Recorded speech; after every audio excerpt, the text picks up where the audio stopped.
नमस्कार दोस्तों। आज चर्चा का विषय है आइडियोलॉजी। ये एक ऐसा शब्द है जो पूरी दुनिया में बेरोजगारी खत्म करके मानेगा। हमारे मोदी जी तो बेरोजगारी खत्म ही नहीं कर पा रहे हैं। कहाँ से रोजगार क्रिएट करें, कैसे रोजगार क्रिएट करें। अगर उन्हें सीखना है तो वो इजराइल से जाके सीखें कि कैसे रोजगार दिया जाता है। भाई बहुत सारे, और अपने अपने कंट्री को नहीं दे रहा है, वो दूसरे कंट्री के लोगों को लगातार रोजगार दे रहा है। एक विशेष प्रकार की विचारधारा के लोगों को जब लगातार लगातार लगातार रोजगार दे रहा है, उन्हें उनकी विचारधारा के वजह से वो कह रहे हैं चलो भैया अब तुम्हारा समय पूरा हो गया, अब तुम 72 हूरों के पास जाओ। और इसी तरीके से वो 72 हूरों के पास चले जाते हैं और फिर नए नए लोग वहां पे भर्ती होते चले जाते हैं। फिर वो आते हैं, कुछ समय बाद उन्हें भी 72 हूरों के पास पहुंचा दिया जाता है। फिर नए लोगों का रिक्रूटमेंट हो जाता है। तो भाई ये विचारधारा है, एक ऐसी विचारधारा है जो लगातार 72 हूरों के दर्शन कराए पड़ी है। और इजराइल जो है वो लगातार लोगों को रोजगार दे रहा है। तो भाई मोदी जी, आप कुछ तो सीखो कि किस तरीके से जॉब क्रिएट करी जाती है। वो अपने देश में तो उसके सब खुशहाल हैं, वो पड़ोस के जो देश हैं, यमन हो गया, आपके सीरिया हो गई, और आपके जो है गाजा हो गया, यहाँ देखो कितना रोजगार उन्होंने दे दिया सबको। लगातार 72 हूरों के पास पहुंचा के उन्होंने लगातार 72 हूरों के पास पहुंचा के जॉब क्रिएट कर डाले। इतने सारे जॉब क्रिएट कर डाले हैं जो शायद मेरे ख्याल से Guinness book of world record में शायद नाम आ सकता है। तो क्या नायब तरीका निकाला, कुछ सोचना चाहिए। मेरे बातों से आप पूरा वाकिफ होंगे, आप समझ रहे होंगे कि मैं क्या बात कर रहा हूं। मैं एक ऐसी आइडियोलॉजी की बात कर रहा हूं कि जो पूरी दुनिया में ऐसा फैल चुकी है, इस तरीके से एक जैसे जहर नहीं होता है, पूरे लोगों के, कुछ लोगों के नसों में दौड़ रहा है। उन्हें किसी बात से कोई मतलब नहीं है, बस उस आइडियोलॉजी पे चलना है। क्यों चलना है, कैसे चलना है, उन्हें कोई मतलब नहीं। अच्छा, आइडियोलॉजी की जब मैं बात करता हूँ तो मैंने अभी कुछ ही टाइम पहले मैंने एक पाकिस्तान का वीडियो देखा था। वहाँ एक पत्रकार था जो कुछ छोटे छोटे बच्चों से ये सवाल कर रहा था, बहुत नॉर्मल से सवाल कर रहा था कि बताइए आपके देश के प्रधानमंत्री का क्या नाम है। तो 7-8 बच्चे खड़े हुए थे, जिससे पूछा गया कोई अपने देश के प्रधानमंत्री का नाम नहीं बता पाया। कोई कुछ बता दे, कोई कुछ बता दे, लेकिन प्रधानमंत्री का नाम नहीं बता पा रहा था। फिर उसने दूसरा सवाल करा कि बताइए आपको पता है क्या इंडिया के प्रधानमंत्री का क्या नाम है। तो उन्होंने तुरंत उत्तर दिया, हाँ मोदी। अच्छा, फिर उसने एक और क्वेश्चन करा, क्या आप जानते हैं कि पाकिस्तान का सबसे बड़ा दुश्मन कौन है। तो उन बच्चों ने जो अपने देश के प्रधानमंत्री का नाम नहीं बता पा रहे थे, उन्होंने की इंडिया। तो इसी चीज पे हम चर्चा कर रहे हैं कि क्या एक आइडियोलॉजी है जो एक छोटा बच्चा है, जब वो पैदा होता है तो उसे ये नहीं पता होता है कि वो कौन से धर्म में पैदा हुआ है, किस अमीर के घर में पैदा हुआ है, किस गरीब के घर में पैदा हुआ है, उसे कुछ नहीं पता होता है। वो एक कोरा कागज होता है। अब आप उस कोरे कागज पे इतनी खतरनाक चीजें लिखते चले जा रहे हो। ये कहाँ रुकेगी ये चीज? कहीं तो रोकना पड़ेगा आपको। आप क्या सोचते हैं कि पूरी दुनिया आपकी आइडियोलॉजी के अनुसार चलेगी? क्या दूसरे की आइडियोलॉजी कुछ नहीं होती है? जबकि अगर एक मानवता के नाते या बुद्धिमत्ता के नाते हर एक को ये फॉलो करना चाहिए। तुम्हारी आइडियोलॉजी तुम्हारे तक, मेरी आइडियोलॉजी मेरे तक। भाई मैं जिसे मानता हूं ठीक है, आप उसे सर्वश्रेष्ठ समझो, लेकिन दूसरे को आप अपने से नीचा जब समझने लगते हो, दिक्कत वहां पे शुरू हो जाती है। जैसे मैंने कई न्यूज़ में ये देखा है, जैसे देखा है कि कुछ लोगों का ये कहना है कि हम यहूदियों को पूरी दुनिया से खत्म कर देंगे। क्यों भाई, क्यों खत्म कर देंगे? क्या आपने उन्हें जन्म दिया है? भाई, उन्हें जन्म देने वाला वो है, आपको भी जन्म देने वाला वो है, पूरी दुनिया को उसने जब पैदा करा है, तो आप कौन होते हैं आप खत्म कर देंगे? भाई, आप किसी को भड़काओगे अगर ये कही जाए कि इस समय इजराइल जो है वो बहुत गलत काम कर रहा है, तो भाई गलत काम की शुरुआत कहां से करी थी? किसने उस देश के नागरिकों को उठाया था? भाई, आपने मेरे एक थप्पड़ मारा और मैंने पलट के आपके 4 थप्पड़ मार दिए, तो 4 थप्पड़ मारने वाले की गलती है या जिसने शुरुआत में एक थप्पड़ मारा उसकी गलती है? भाई, गलती आप करो, उसकी आपको सजा मिले।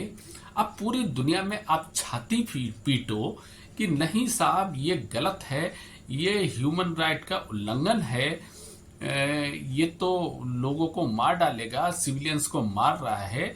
अरे भाई, वो आतंकवादियों को आप अपने बीच में छुपा रहे हो या आतंकवादी आपका सपोर्ट ले रहे हैं, तो इसमें वो बेचारा क्या करे कि एक आतंकवादी लोग अगर सिविलियन के बीच में छुप गए हैं, तो क्या उन्हें इस बात पे छोड़ दिया जाए कि नहीं भाई, मैं यहाँ पर आपके खिलाफ कोई कार्रवाई नहीं कर सकता हूँ और इसलिए मैं वापस जा रहा हूँ, आपको जब मौका मिले तब आप मेरे देश में मोटरसाइकिल लेके घुसना, मेरी जो तारें हैं कटीली बॉर्डर पे लगी हुई हैं उन्हें तोड़ना और एक बार दोबारा से मेरे जो नागरिक है उनका अपहरण करना और उन्हें बेरहमी से मार डालना, क्योंकि हम सिविलियन को छुएंगे भी नहीं।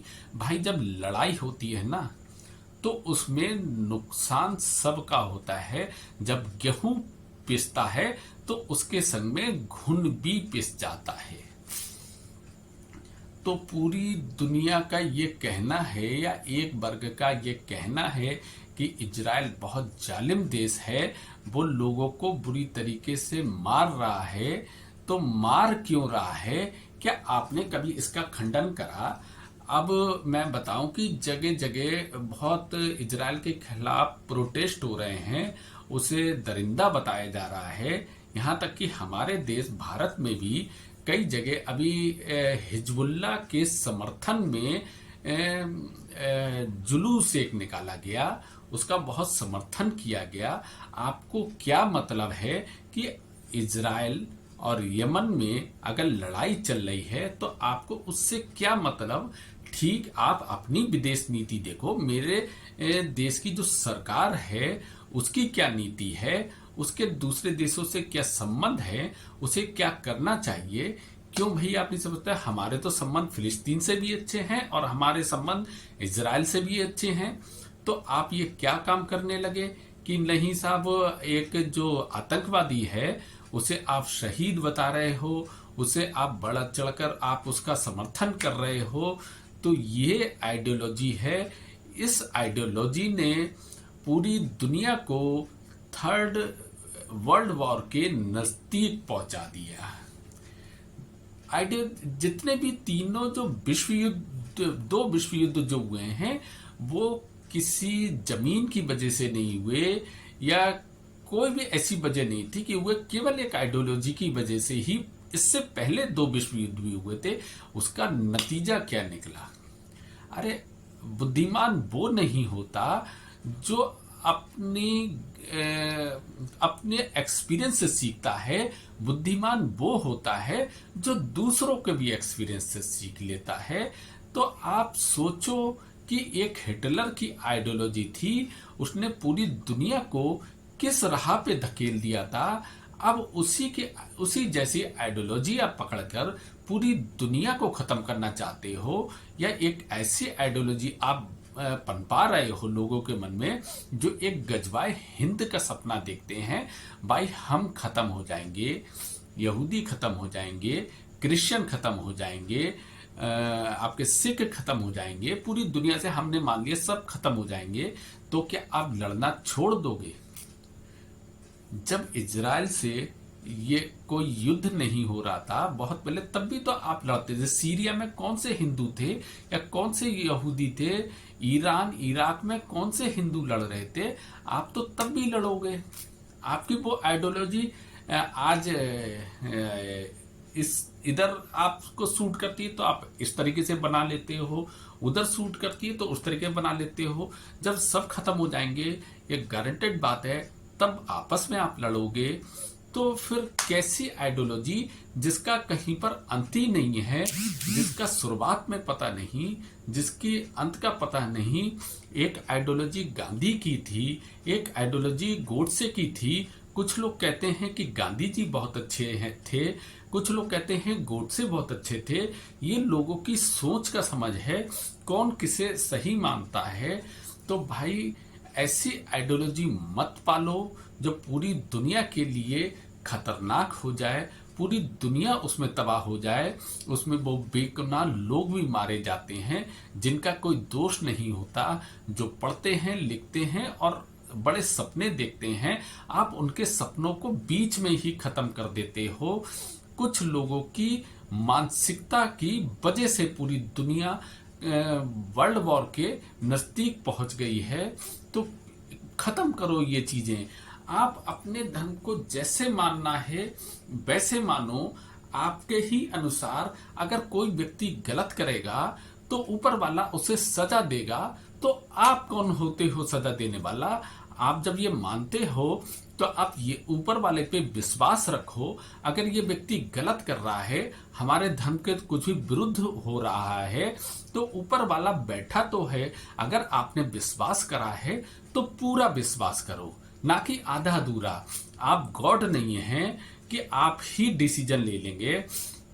और समय के हिसाब से सारी चीजें बदलती हैं। जैसे कुछ लोग कहते हैं कि नहीं, पूरी जो कुछ लोगों का मानना है या सोचना है कि पूरी दुनिया को शरिया के हिसाब से चलना चाहिए। ठीक है, आप मानते हो, आप अपनी कंट्री में मानो, लेकिन जिस देश में जो संविधान है वो सबसे बड़ा है, संविधान के अनुसार चलो। वो चीज लागू नहीं हो सकती। वो 1400 साल पहले बनी हुई है। वो उस समय के एटमॉस्फेयर में या वातावरण में सूट होती थी। लेकिन जैसे जैसे समय बदलता है, चीजें बदलती हैं, हर चीजों को चेंज होना होता है। कुछ कुरीतियां हिंदू धर्म में भी थी, जैसे आपके सती प्रथा थी। क्या सती प्रथा को हिंदुओं ने खत्म नहीं करा?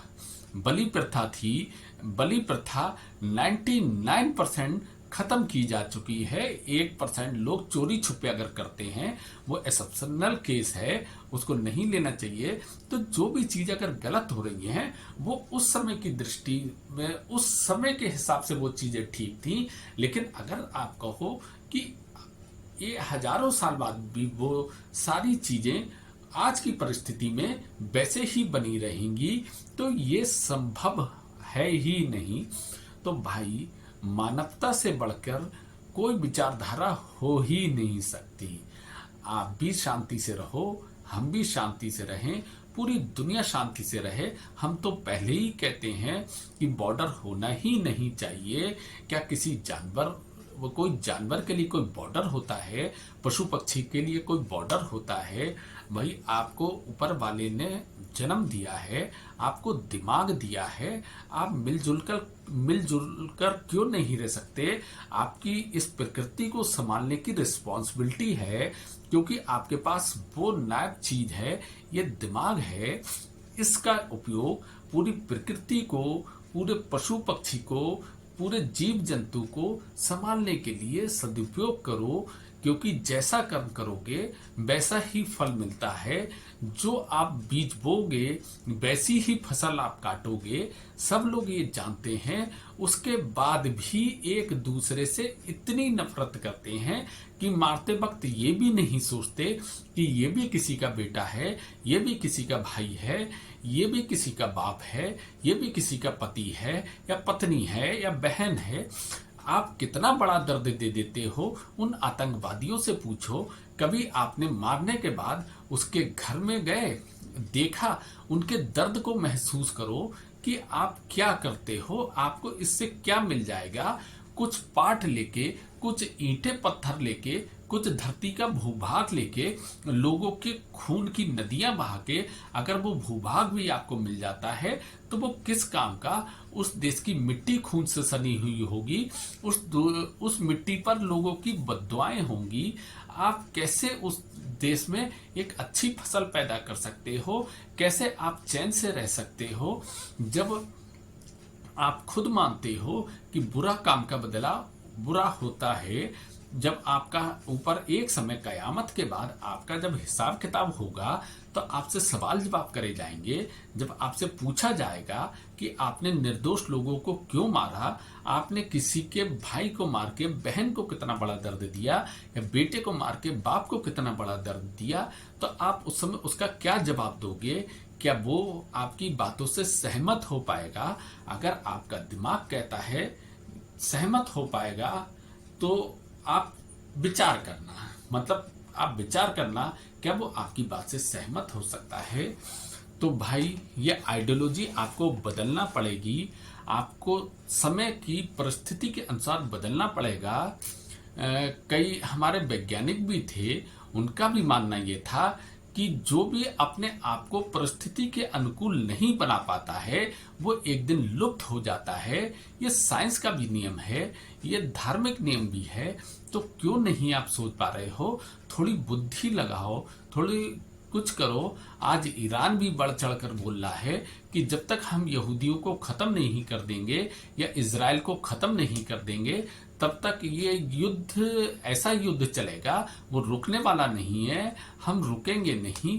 तो भाई आप एक समझौते का प्रस्ताव पारित कर सकते थे। जब लोग आशा लगा रहे थे कि ये वर्ल्ड वॉर हो सकता है तो वहां पर एक कुछ शांति का प्रस्ताव आगे बढ़ा सकते थे कि चलो ठीक है, मैंने हिजबुल्लाह को पैदा करा, मैंने हूतियों को पैदा करा, चलो ठीक है, आज मुझे गलती का एहसास हो रहा है और चलो आप बैठते हैं, मिलते हैं। एक समय ईरान और इजराइल बहुत अच्छे दोस्त हुआ करते थे, वो दोस्ती आज दोबारा से क्यों नहीं हो सकती? क्या ऐसी आइडियोलॉजी पूरी दुनिया में फैल चुकी है जो पूरी दुनिया पर राज करना चाहती है? आज ही से नहीं, आप पुराने समय से भी आप सोचो, जिसने भी इस तरीके की आइडियोलॉजी बनाई, जिसने पूरी दुनिया को ख्वाब देखा, उसका पूरी तरीके से अंत हो गया। तो आप छोड़ दो, आप भी चैन से रहो, हम भी चैन से रहें, सब मिलजुल कर रहें। खोल दो ये सारे बॉर्डर, आ जाओ, हम भी भाई, तुम भी भाई, सब भाई भाई। आप ऊपर वाला, अगर आप ऊपर वाले को नहीं मानोगे कोई बात नहीं, लेकिन अगर आप मिलजुल कर रहोगे वो ऊपर वाले की प्रार्थना के ही बराबर होगा। वो जो पिता है वो आपसे बहुत खुश होगा। अगर आप उसकी वजह से दूसरों का कत्ल करते हो, दूसरों को मारते हो, दूसरों को सताते हो, दूसरों को परेशान करते हो, तो वो पिता कभी तुमसे खुश नहीं हो सकता। तुम्हारी आइडियोलॉजी को कभी भी वो समर्थन नहीं दे सकता। तो खत्म करो ये आइडियोलॉजी। चाहे वो कहीं पे भी आप रहने वाले हो, चाहे आप वो भारत में रहने वाले हो, आप वो अरब में रहने वाले हो, आप ईरान में रहने वाले हो, आप यमन में रहने वाले हो, आप सीरिया में रहने वाले हो, दुनिया में कहीं भी, अमेरिका, फ्रांस, कहीं भी रहने वाले हो, अपनी आइडियोलॉजी को चेंज कर लो। आज समय है, आज विज्ञान का युग है, विज्ञान की तरफ आगे बढ़ो। आपका भी देश तरक्की करेगा, आपकी भी आर्थिक स्थिति बढ़ेगी, आप भी खुश होंगे, आपकी जनता भी खुश होगी। वरना तबाही के अलावा कुछ नहीं मिलेगा, सब खत्म हो जाएगा। एक दिन अगर आपने किसी दिन किसी को परास्त भी कर दिया तो दूसरे दिन, क्योंकि वो उस आइडियोलॉजी की वजह से आप आगे बढ़ते चले जाओगे, दूसरा आपको खत्म कर देगा। इसका कोई अंत नहीं है। यहीं पर खत्म करो। अपने दिमाग से सोचो कि क्या मानवता से बढ़कर कोई धर्म हो सकता है, कोई विचारधारा हो सकती है। ये एक सोचने वाली बात है।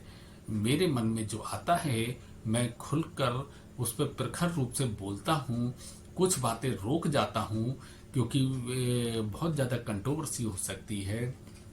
इसी वजह से फ़िलहाल आज मैं अपने वीडियो को यहीं पर विराम देता हूँ। मेरे दिल से जवां तक चैनल में को अगर आप थोड़ा सा भी पसंद करने लगे हो तो प्लीज़ यार सब्सक्राइब ज़रूर कर देना, थोड़ी खुशी हो जाती है। वैसे जैसी आपकी मर्जी। ठीक है, फिर मिलेंगे दोबारा से वीडियो में। Thank you very much.